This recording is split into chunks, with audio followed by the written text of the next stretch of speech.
Salut chers internautes, on continue avec notre série de tutoriels sur le langage de programmation Java. Aujourd'hui, je vais vous expliquer quelques concepts simples que nous utilisons en Java. JVM, JRI et JDK. JVM qui veut juste dire Java Virtual Machine en français, c'est la machine virtuelle de Java. Nous avons JRI qui est l'environnement d'exécution d'un programme écrit en Java. Et puis nous avons notre JDK qui est notre Development Tools. On appelle ça souvent comme les outils utilisés pour le développement d'une application écrite en Java. Alors pour commencer, je vais d'abord vous expliquer quelques concepts très nécessaires. Lorsque vous écrivez votre programme en Java, communément appelé source code ou encore code source, ce programme est souvent avec une extension .java.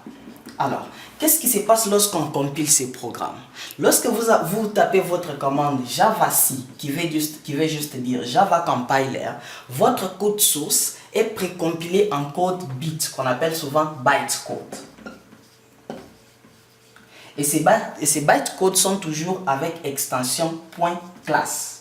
Alors, un point que nous devons souligner ici est que si dans cette classe vous avez créé, dans ces fichiers ici, vous avez créé 4 classes, cela veut juste dire que lorsque vous allez compiler ces fichiers, ça va nous donner 4 fichiers en extension .class. Ce qui veut dire que le nombre de classes que vous écrivez à l'intérieur de ces sources code sera toujours égal au nombre de fichiers bytecode qui seront générés. Alors, je vais vous expliquer ce que veut dire un JVM en Java. Le JVM, c'est une machine virtuelle de Java. Comme vous venez bien de l'écouter, une machine virtuelle, c'est-à-dire vous ne pouvez pas voir ça, vous ne pouvez pas aussi télécharger un JVM. Alors, qu'est-ce que nous trouvons à l'intérieur d'un JVM? La première partie du JVM, c'est ce que nous appelons quoi? Les class loaders.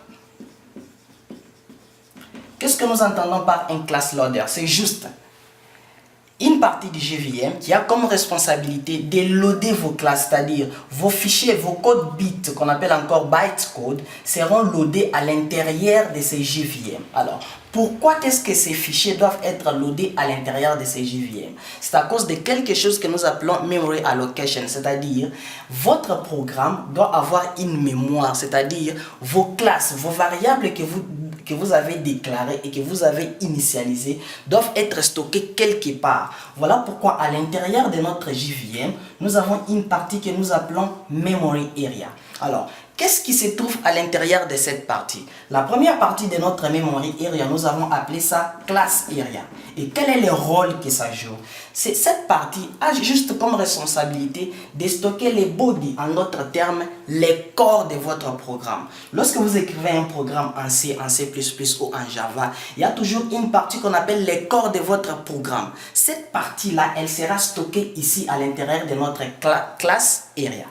La deuxième partie, c'est ce que nous avons appelé les heaps. Qu'est-ce que nous entendons par heap? Cette partie est juste responsable de stocker vos objets. Lorsque vos objets seront créés lors de l'exécution du programme, ces objets-là seront stockés à l'intérieur de cette partie que nous appelons comme étant les heaps.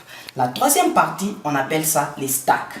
Quel est le rôle que ça joue? Cette partie est juste responsable de stocker vos variables et l'initialisation de vos variables, c'est-à-dire lorsque vous déclarez vos variables dans un programme écrit en Java, ces variables sont stockées sur cette partie que nous appelons comme étant le stack. Il y a une autre partie du JVM que nous appelons les PC Counter.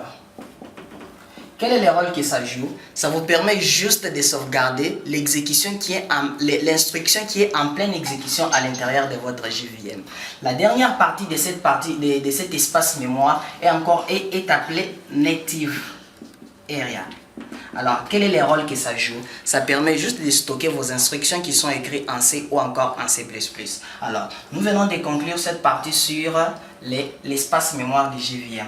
La partie qui vient à l'intérieur du JVM, c'est ce que nous appelons Execution Engine ou encore la machine d'exécution.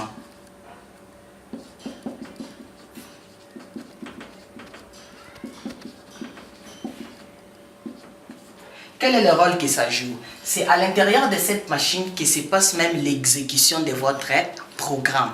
Alors, c'est une machine très complexe. Alors, le temps ne nous permet pas d'expliquer en détail qu'est-ce qui se passe à l'intérieur de cette machine. Alors, je vais juste essayer de donner une petite idée de ce qui se passe.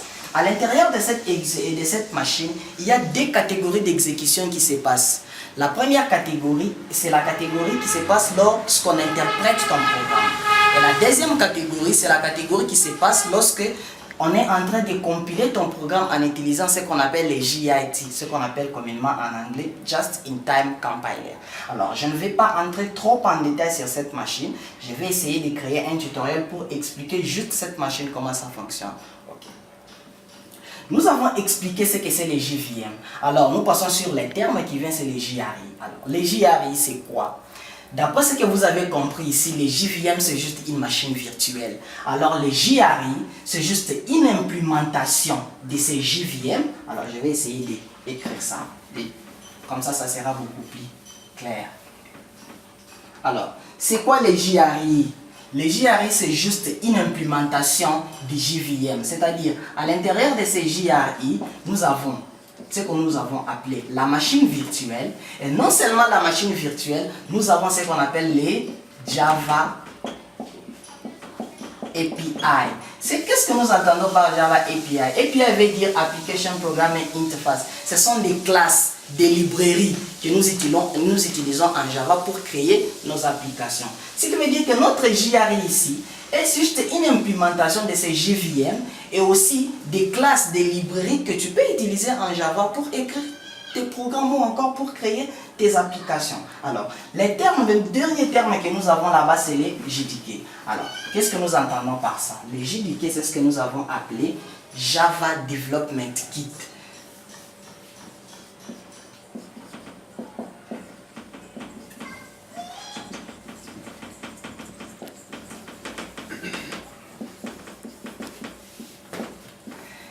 Alors, qu'est-ce que nous trouvons à l'intérieur de ces JDK? Encore notre Java Development Kit.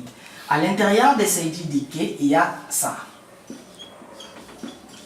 Nous avons ce que nous avons appelé les JRI, sans toutefois oublier qu'à l'intérieur de ces JRI, c'est là que nous avons notre JVM associé aux classes library. Alors, les JDK est juste composé de ces JRI et aussi de ce que nous avons appelé Development Tools. Et quels sont les Development Tools que nous avons ici? Nous avons votre compiler que vous avez appelé JavaC et nous avons aussi votre machine. Vous avez aussi un autre outil qu'on appelle comme étant Java. Ces deux outils associés avec ces JRI, c'est ce qui nous crée ce que nous avons appelé les JDK. Et c'est ce que vous téléchargez sur les sites de Oracle ou encore les sites de Sun Microsystems. Merci d'avoir suivi notre tutoriel. Surtout, n'oubliez pas de vous abonner sur notre chaîne YouTube et d'aimer notre page Facebook Impact Team.